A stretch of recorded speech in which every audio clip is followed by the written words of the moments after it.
Bennett in-game is one of the best 4-star characters you can get, but ironically lore-wise, he is quite the opposite. Bennett the Unlucky, that's the moniker most know him by. He seems to be a magnet for all things unfortunate, from having Klee's bombs randomly explode in his face to avalanches occurring just by standing near a mountain. This unlucky streak is why people assume he's been abandoned by the world itself and that the universe doesn't even want him. But if that's the case, why was he granted a vision? Before we get into that, if you want to see more Genshin Impact content, do consider subscribing to the channel. Bennett never knew his parents. He was found by one of the adventurers from the guild during an exceptionally tough expedition. The journey he had taken up to that point had been extremely arduous and basically led him to consider his destination to be essentially far too dangerous for any normal human to reach. It seemed every step was meant to deter humans and outright kill them. The fact that he found an abandoned baby by the end of it was why he considered the child to be abandoned by the world, as there was no way he could have possibly survived in that environment unless the world itself ignored him. In any case, the adventurer eventually brought the child back to the guild and raised him. All the single and childless adventurers also chipped in and helped, and he was considered to be the adopted child of the guild. Eventually, this child will grow up, and this is where Bennett's story begins. Having grown up surrounded by adventurers, it was no surprise that Bennett's only aspiration when growing up was to be like his dad. To be a great adventurer with stories and tales worthy of ballads. When the adventurer who found him eventually passed on, Bennett felt the desire to live up to his savior's legacy swell up even more and prompted him to form and register Benny's adventurer team. At first there were 4 of them.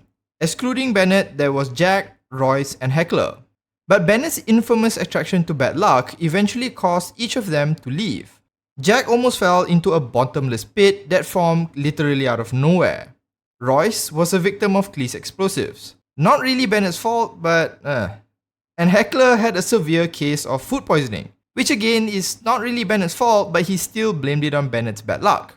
Bennett's reputation had caused each of them to largely blame him for these unfortunate outcomes, and they would each eventually leave the team or request for transfers, leaving him the sole member of Benny's adventuring team. Now, to make his story even worse, despite the rather sad backstory I just told you, Bennett is also a victim of his own bad luck and often gets injured on adventures or getting caught in unusual circumstances. But for some reason, he still continues to go adventuring and often risks his life for it. He sometimes even comes back empty-handed despite always returning with a new injury or scar, much to the dislike of Barbara, who always ends up having to heal him. But why does his passion burn so deeply? Any ordinary person with his bad luck would have given up by now for the fear of dying alone, but Bennett soldiers on. You see, because he has all this bad luck, Bennett feels that his death could be right around the corner. And so he has lived his life fully, so as to not regret if he did indeed die tomorrow. In his own mind, there is no reason to stay at home cowering in fear of death, and one should move forward into the unknown regardless. This is what it means to be an adventurer.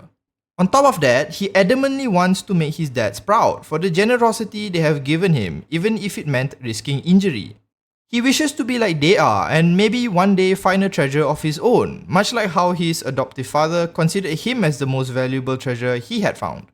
These motivations are why he pushes himself time and time again, risking pain and death. And during one such adventure, he got very close to actually dying. Injury to Bennett isn't anything new.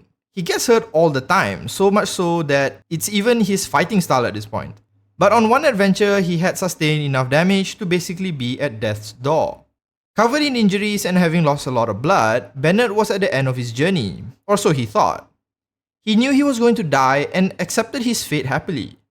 To him, he had done exactly what he wanted, and not be in fear of the bad luck the world has shown him.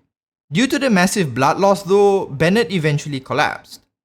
To his surprise, he woke up on the floor later not knowing how much time had passed and his wounds had mostly closed. In his hand was a Pyro vision.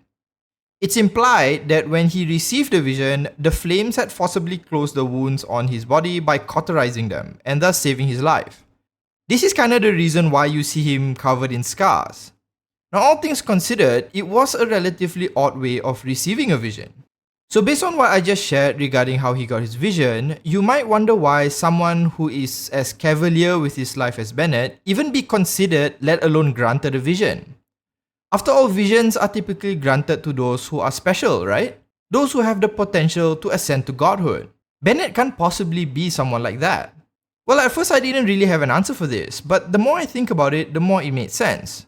You see, those who receive visions are special, and among them are special kinds of morons. Idiots who have such a one-track mind that they would stop at nothing to achieve whatever they set out to do. Tartaglia only focuses on fighting the next strongest person, regardless of friend or foe. Cyno would go through the entire desert just to bring someone back and make them face justice. And Lisa's determination to unravel the mysteries of the universe literally forced the manifestation of a vision in her hand. I'm not saying these people are idiots in the traditional sense, as Lisa and Cyno are pretty intellectual people, but rather they are stubborn as heck, and that's the trait Bennett has as well. Now think about it. Very few people are even able to awaken their potential to be gods, let alone achieve it once they're on the path. If you were Celestia and you could grant a limited amount of visions, who would be the best candidates to start this journey that you would be sure would reach the end? That's right, it's this type of single-minded stubborn morons, and that's exactly what Bennett is. His desire to be a famous adventurer is so strong that he would face 1,000 bruises and cuts just to get there. And even when he is at death's door, he just accepted it as part of being an adventurer, feeling he had accomplished living life to the fullest. It's this burning passion to move forward despite everything being against you, and even the world itself, that the gods likely valued. This is why it's explicitly mentioned that his vision was not granted out of mercy or pity. The gods just simply had too much respect for his drive and motivation, despite everything the world threw at him. A quality truly fitting for a god.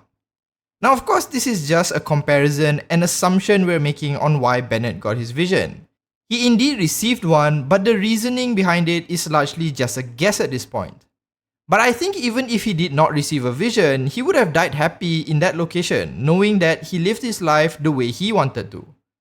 After all, the best way to get back at a world that rejects the very idea of you is to live well. And so he continues as the sole member of Benny's adventurer team.